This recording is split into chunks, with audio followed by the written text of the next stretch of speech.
Hi guys.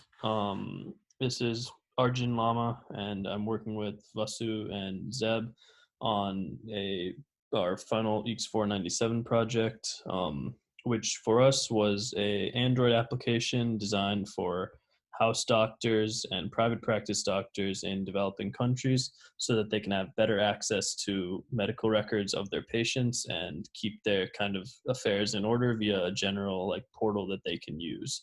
So that's what we've designed here. And with that in mind, I'm going to hand it over to Vasu, who's going to walk you through the profile section. Yeah, so thanks, Arjun. So as Arjun said, we have, you go first open up the app and it shows your profile. So obviously, this is Dr. Richard. He's a proctologist, and his hours are listed there. And this entire page is editable for the user. You want to change your hours up, you want to change your phone number or your location, you can easily do that. And then we can go over to the second part of this navigation bar, and it's patients. So it shows you a list of all your patients. So we can click on, one of these users, and it'll show you, he's a male, he's 21. And you can look at, their medical history, their medical records, or their medications.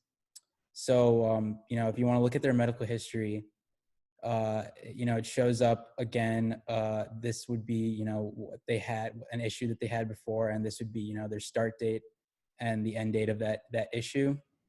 And additionally, so the main purpose of this application is having control over your records or your patient's records, and it allows for ease of it. So you can also add medical history items. So if you want to name it, give it a name, give it a start date and an end date, and then once you hit add, it'll post it. So then we can go back, and you can also check out their medical records. So this will give you a list of their previous medical records, and additionally you can add records to this too. So the way the add record works, you click on add record, and you're given, you can choose the doctor in which the record belongs to. So if a doctor wants to give an examination, then that'll be the doctor that is put in this field. Additionally, there's 3 different types of records. There's a report, a lab, or doctor note, and then you can obviously choose the date. You choose a date, it'll populate it up here. And then additionally, you can upload a PDF or an image. And if a doctor wants to add any of his own notes, he can type whatever he wants. So then we can go back, and then medications. These are just a list of all the medications that the user is using, and obviously you can add a medication as well. So with that, I'm gonna pass it over to Arjun, and he's gonna talk about the next fragment. Okay, sounds good. So, with regards to patients, the idea is that a doctor can keep track of all their patients. So, for example, these patients can also be quite extensive and therefore be searched upon. So, if I want a particular patient, I could search for them. This is a filter search kind of functionality. So, as Vasu said, if you click on a patient, then you'll be directed to that patient's information here dynamically. With regards to network, doctors can also add other doctors into their network. Okay, so like I was saying, this is the network tab that a doctor can access. So this network consists of all the various, doctors that someone might want to associate with or have contact information for. I mean, in this case, this guy's list of doctors is not very extensive. He only knows one doctor, but nonetheless, there's for this filter search kind of mechanism for filtering for a doctor in your network. same as in patients, which is a priority in the app that we made, kind of uniformity of control so that you didn't have to pick up any like new skills from tab to tab and it all kind of flowed nicely. Um, so, very similarly, you can also add a new doctor. So if I click this button here, I get directed to, um, the add new doctor page.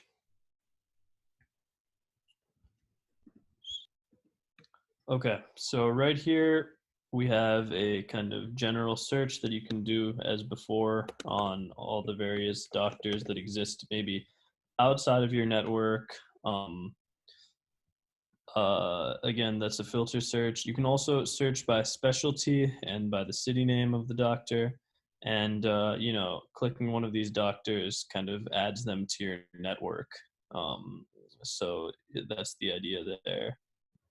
Okay, so one of the kind of core functionality features of our app is actually not going to be able to be, displayed very well because we're using the online emulator right now, so we don't have access to the camera. But the idea is that a patient can kind of bring you their phone and flash their barcode to you, and you can kind of scan that barcode or a QR code and have their record automatically added, or you can automatically add the patient via their QR code.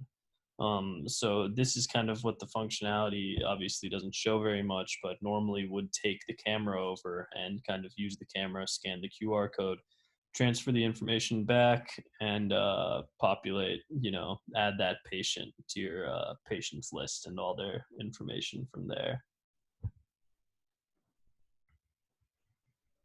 So yeah, I think that's it. Okay. Yeah. So along with the identifying user stories that go along with this application, I wanted to talk about just some of the front end difficulties and also just some of the features that we wanted to add. So one of the difficulties that we had was trying to constrain the front end views. So how constraint works is because we want this application to be viewed on a multitude of devices, and we, in addition to that, we used a lower API level so that it can be accessible to a lot of different devices because the the main user we want, or not the main user, but we want it to be available to all types of users. So when we talk about constraint, we want to make sure that all of these items in the view are put properly based on the screen size. And the way in which the Android Studios does that is it created a new metric called DP, which is its own pixelation of how these views work. So my job was to constrain each one of these views to a certain degree so that it is the formatted properly, regardless of which screen size it's on. Which was a pretty difficult task to do because I had to, kind of change the constraints a lot, and it would look fine when I actually started coding it, but then when we ran it, it would change based on the data that we added dynamically because the data, some names, especially in this list here, some of the names are longer than others, so it kind of jumbled stuff up. And so now that I'm on this page, I might as well talk about some of the elements that we used. So here, this list of patients, what we did was we used a recycler view, which is a container within Android Studios. And this recycler view, we customized it, which is a great aspect of this this program. We can customize a lot of things. So what I did for this recycler view was added a card view for each item list. So each one of these is considered a card view, and I styled it accordingly. If this was completely populated, it would scroll down infinitely.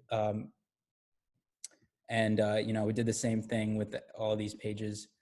And so, So another consideration we wanted to make was how to structure the code, nicely on the Android side so that the database and transfer of information between pages was easy and convenient. This meant that the database had to, in a lot of ways, match up well with various objects. So, an example of this would be if we're looking at the patients list, under the hood, each patient is their own patient object as they are in the database. And so this kind of query generates all the patients for the specific doctor who's using the application at the time and based on ID of sorts. And these objects can then be passed around between the classes corresponding to each page. So each page has its own class, which was nice because it kept everything nice and segregated, such that if one person wanted to go work on a specific page, they could do it without stepping on the toes of another person. Um, which allowed for multiple maximum concurrency with regards to collaboration in that